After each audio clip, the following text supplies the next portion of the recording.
কি আছে ভাই? হলো না? Hello everyone, good morning. কেমন আছো সবাই? আশা করছি খুব ভালো আছো। আমরাও ভালো আছি। আজকে জলখাবারে দেখো কি আছে, সাম্বার আর আছে উৎপাম। তো ছেলেকে এখন জলখাবার বানিয়ে দিলাম। আজকে ও স্কুল যায়নি, কালকে এক্সাম শেষ হয়েছে, তাই আজকে একটুখানি ছুটি দেওয়া হয়েছে ওকে। সকালের একটু কাজ সামলে নিয়ে চান করে আগে আসলাম পুজো করতে। আজকে তো বৃহস্পতিবার, একটু দেরি হয়, তাই জন্য ওদেরকে আগে জলখাবারটা দিয়ে দিলাম। আমি এবার নিশ্চিন্তি মনে পুজোটা করব। এই বৃহস্পতিবারে না এত বড় ঠাকুরপাটা তো সব পরিষ্কার টরিষ্কার করতে হয়, তাই জন্য একটু দেরিই হয়। তাই জন্য আমি কি করি, যে বৃহস্পতিবার আগে সবাইকে জলখাবার দিয়ে দিই, সব কিছু করে নিয়ে নিশ্চিন্তি মনে পুজোটা করি। পুজো করবার সময় একটু তাড়াহুড়া থাকলে না আমার খুব একটা ভালো লাগে না। তবে মোটামুটি বেশিরভাগ টাইম আমার সেই তাড়াটাই থাকে, কারণ ছেলেকে আনতে যাওয়ার স্কুল থেকে সেটা একটা তাড়া থাকেই মাথার মধ্যে। তাও যত জলদি পারি আমি সব কাজ সামলে নিয়ে তারপর পুজোটাতেই টাইম দেওয়ার চেষ্টা করি। তো চলো, আজকে তো ছেলে স্কুল যায়নি, বেশ মন লাগিয়ে টাইম নিয়ে পুজোটা করি।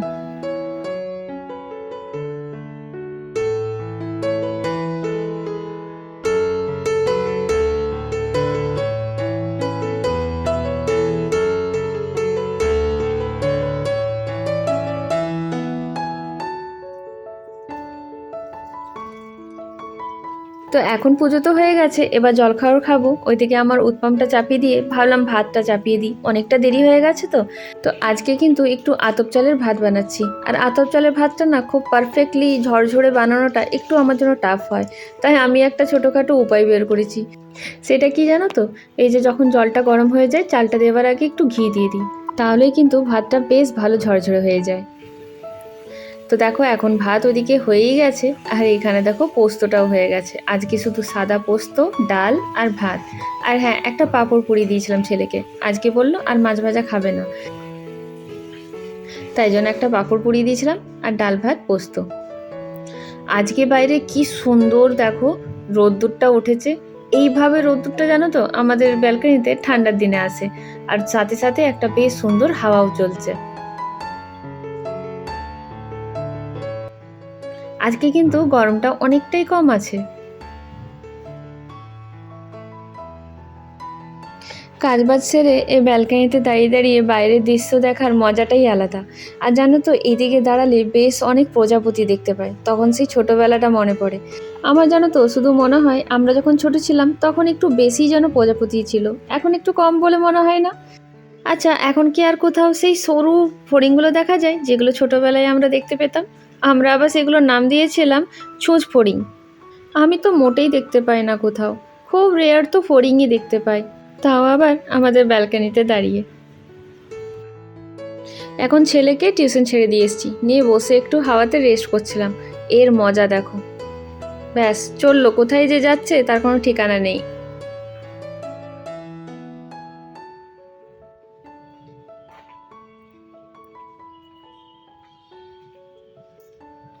কি যে মুশকিল, এই যে সন্ধ্যেবেলায় প্রচণ্ড বৃষ্টি নামিয়েছিল, এখন তবে আপাতত একটুখানি কমিয়েছে। তবে হ্যাঁ, এখন তো ছাতাই ভরসা, তাই এই ছাতার উপরে ভরসা করে বেরিয়ে পড়লাম ছেলেকে নিতে। এখন ছেলেকে নিয়ে তারপরে ঢুকে পড়লাম একটু রিলায়েন্স ফ্রেশে, কারণ কিছু কিছু জিনিস আমার এখান থেকে লাগবে। ওই যে ওখান থেকে ছেলে পনির নিয়ে নিল, আর আমি যাচ্ছি এখন ক্যাপসিকাম নিতে, কারণ আজকে রাত্রেবেলায় প্রোগ্রাম আনিয়েছি একটুখানি সবাই মিলে বসে পানির রোল খাবো। অনেক দিন হলো ভাই বোনে কিছু খাওয়া হয়নি দুজনে বসে, তাই আজকে পানির রোল বানাবো। মাকে বলেছি তুমিও চলে আসবে তাদের সাথে। কালকেই তো বললাম না আমার বাড়িতে ক্যাপসিকামটা শেষ হয়ে গেছে, তাই আপাতত এখান থেকেই নিয়ে নিই, এখন এটা কাজে লেগে যাবে। আর এখন মা তো নিরামিষ খায়, মানে ননভেজটা ছেড়ে দিয়েছে, তাই পানির টানিরে কিছু হলে মনে হয় মাকেও ডাকি। তো অনেক কষ্টে মাকে মানিয়েছি। আর দেখো এখানে ক্যাপসিকাম নিতে গিয়ে দেখলাম বেশ প্যাকেটে করে লেবু বিক্রি হচ্ছে, যেগুলো দেখতে একদম গন্ধরাজ লেবুর মতো। আর আমাদের যে কী লোভ থাকে না গন্ধরাজ লেবুতে, তবে অনেক ভালো করে ঘাটাঘাটি করে দেখে নিয়ে বুঝতে পারলাম যে না না, গন্ধরাজ লেবু তো মোটেই নয়। তবে হ্যাঁ, বড় বড় লেবু যেগুলোকে কাকজা মনে হয় বলা হয়।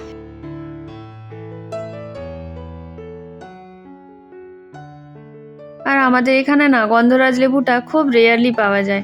যখন পাওয়া যায়, যদি দাদাও দেখতে পায় বাজারে, তো দাদাও কিনে নেয়। আর বাঁকুড়াতে তো সবসময় পাওয়া যায়, তাই বাঁকুড়া থেকে কেউ যখন আসে, ভাই বা কাকারা, আমার জন্য কাঁচা লঙ্কা ওখানের আর গন্ধরাজ লেবু নিশ্চয়ই করে নিয়ে আসে। কি হলো? হলো না? হবে তো? নে, ও দেখ, যেটা নিস না সেটা নিবি না।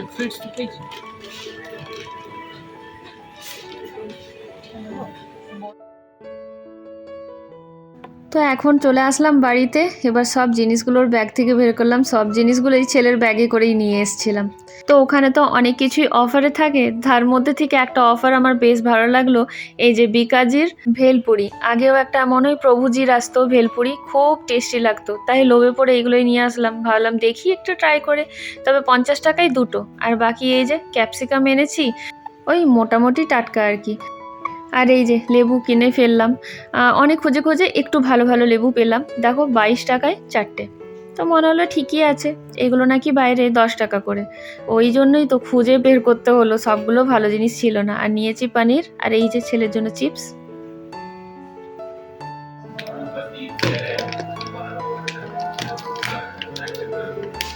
সেন্ট উঠছে ভালো। কি আছে ভাই?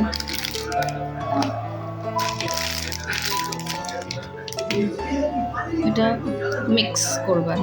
এই যে আছে চাটনি, মশলা, হ্যাঁ চাটনি মশলা কি এটার ভিতরে যাবে? দেখি কি কি দিলাম।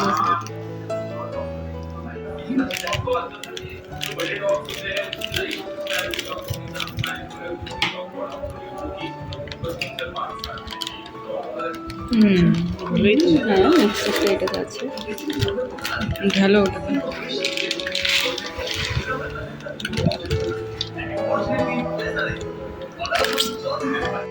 প্যাকেটটা ফার্স্টে দেখে মনে হলো যে খুবই অল্প কোয়ান্টিটিতে আছে, তবে না, মোটামুটি ঠিকই আছে। 25 টাকায় এর থেকে মনে হয় বেশি বাইরেও তোমাকে দেবে না ভেলপুরি। যাই হোক, এগুলো টেস্ট তো ভালোই হয়, দেখা যাক খেয়ে। তবে একটা জিনিস ভালো, যে কোথাও যদি কেউ ট্রাভেল করছে, এগুলো নিয়ে রাখতেই পারে, রেডিমেড খাবার। এগুলো কিছু খারাপ হওয়ার মতো নয়, বেশ ভালো করে মিক্স টিক্স করে খাওয়া যেতেই পারে। এইভাবে মনে হয়। হ্যাঁ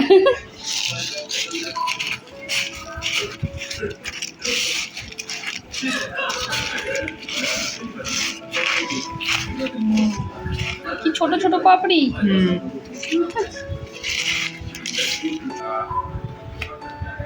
খেয়ে দেখি। ছোট্ট ছোট্ট পাপড়ি আছে।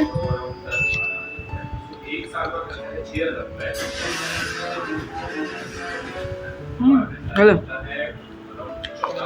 ভালো।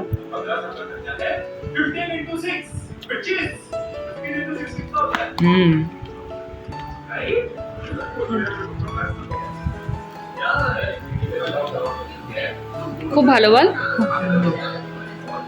তো আমি কিন্তু দেখো ম্যারিনেট করে নিয়েছি পনিরটা, ওই কালকে যা বললাম দইয়ের মধ্যে সব মশলা দিয়ে ম্যারিনেট করে রেখে দিয়েছি। আর দেখো এখানে কেটেছি ক্যাপসিকাম আর পেঁয়াজ লম্বা লম্বা করে। আজকে শুধু এইটুকুই চেঞ্জ আছে যে পনিরটা একটু লম্বা কিউবে কেটেছি। এবার এই পনিরটার সাথে পেঁয়াজটা আর্ধেকটা মেলাবো, আর আর্ধেকটা কুচো পেঁয়াজ আমি রেখে দেবো, পরে অ্যাড করব। তো এখানে পেঁয়াজটা আর্ধেকটা দিয়ে দিলাম, আর দিয়ে দেবো ক্যাপসিকামটা।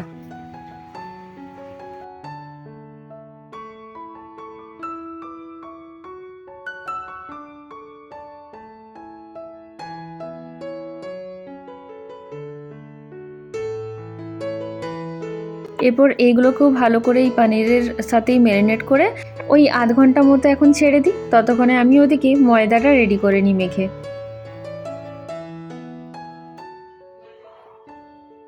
এখানে এখন আড্ডাটা বেশ মোটামুটি ভালোই জমেছে, তবে সবাই মুখে একই কথা, অরিন্দমকে সবাই মিস করছে। আর বাবাও আসেনি, কারণ বাবা পনির খেতে পছন্দ করে না। আর এইদিকে আমার কিন্তু রান্না চেপে গেছে, দেখেছো পনিরটা চাপিয়ে দিয়েছি, অনেকটাই জল ছেড়েছে। এই জলটাতেই ভালো করে ক্যাপসিকাম আর পেঁয়াজটা সেদ্ধও হয়ে যাবে, তারপর ঝুরঝুরে করে ভাজাও হয়ে যাবে। আর এইদিকে পরোটাগুলো রেডি হচ্ছে। এটাতে কিন্তু আটার ময়দা দুটো মেলানো আছে। দেখো বললাম না, বেশ সুন্দর করে ভাজা হয়ে যাবে। এই পর্যায়েতে দিয়ে দিচ্ছি এবারে বাকি কেটে রাখা পেঁয়াজটা। ব্যাস, তারপরে ভালো করে মিক্স করে দেবো। এতে করে কি হবে, এই পেঁয়াজগুলো ভালো করে সেদ্ধও হবে না, আর একবারে কাঁচাও থাকবে না।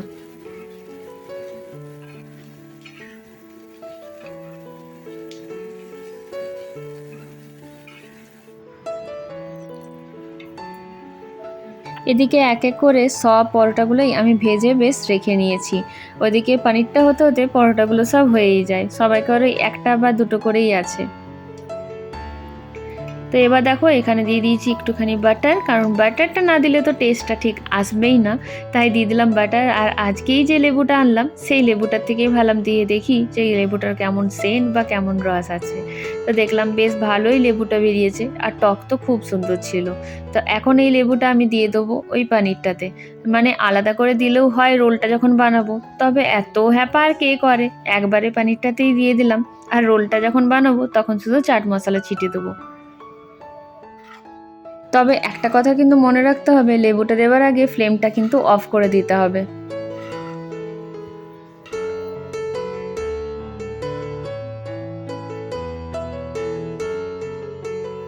তো চলো ঝটপট এবার রোলটাকে বানিয়ে একটা একটা সবাইকে ধরিয়ে দিয়ে আসি। এখানে দেখো সব থেকে আগে আমি দিয়ে দেবো একটুখানি টমেটো সস, আর এইটা যেহেতু ছেলের জন্য হচ্ছে তাই খুব একটা বেশি চিলি সসটা দেবো না, আর লঙ্কা কুচিও দেবো না। তো এই সসটাকে এবার ভালো করে বেশ বুলিয়ে নিচ্ছি পরোটাটাতে, তারপরে দিয়ে দেবো পানিরটা। আর এটা ছেলের জন্য হচ্ছে বলে এটাতে লঙ্কা কুচি না দিলেও আমাদেরগুলো যেগুলো করেছিলাম সেগুলোতে বেশ আচ্ছা করে লঙ্কা কুচি দিয়ে ঝাল ঝাল বানিয়েছিলাম। এবার খুব অল্প করে দিয়ে দিচ্ছি চাট মশলা। চাট মশলা এসবে বেশ ভালো টেস্টটা বাড়িয়ে দেয়। এবার চলো রোল করে দিয়ে আসি।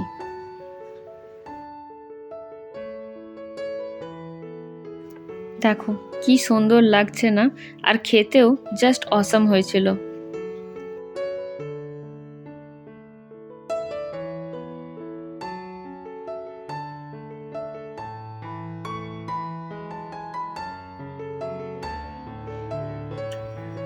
খুব টেস্টি হয়েছে। হুম, দারুণ দারুণ। ভালো হয়েছে।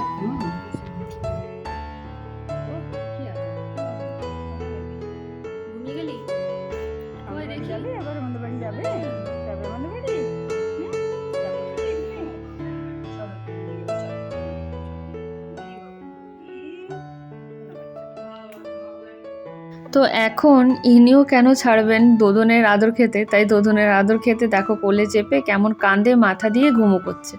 তো চলো এই সুন্দর একটা কিউট মুহূর্তের সাথে এই ব্লগটা এখানেই শেষ করছি। আবার দেখা হবে একটা নতুন ফ্রেশ ব্লগে। সবাই সুস্থ থেকো, ভালো থেকো। যদি ভালো লেগে থাকে লাইক আর শেয়ারটা করে দিও। Bye bye, good night.